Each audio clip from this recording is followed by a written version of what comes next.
हम मीनू झा प्रणाम करै छी सौंस मिथिलावासी के। आइ हम एकटा बजरंगबली के गीत गाबऽ जा रहल छी।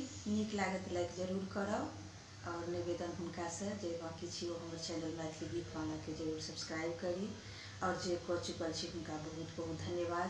जय मिथिला, जय मैथिली। लागल नांगरे में आगी, रावण घर जरौलन हनुमान जे।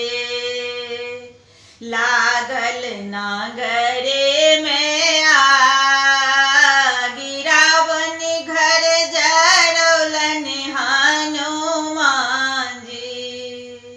लागल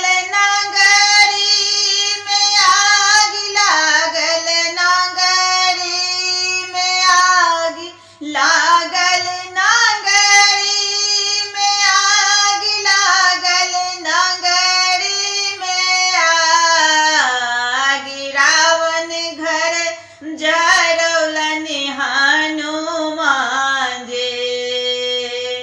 लागल नांगरे में आगी, रावण घर जरौलन हनुमान जे।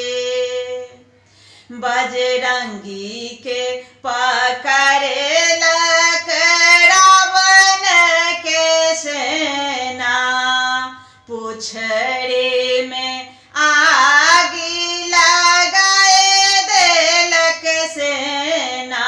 बजरंगी के पकड़लक रावण के सेना, पुछड़े में आगी लगाए देलक सेना।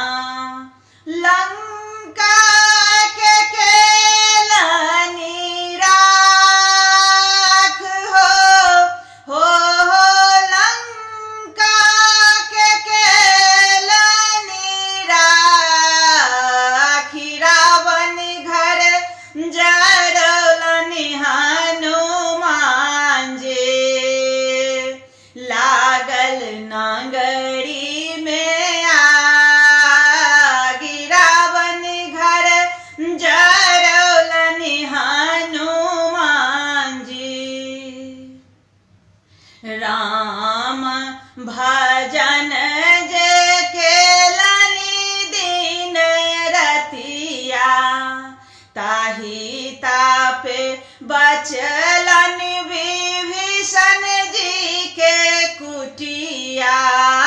राम भजन जे केलनि दिन रतिया, ताहि तापे बचलन विभीषण जी के कुटिया।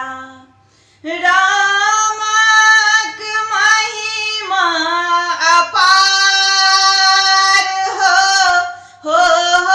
रामक महिमा अपार, रावण घर जरौलन हनुमान जे। लागल ना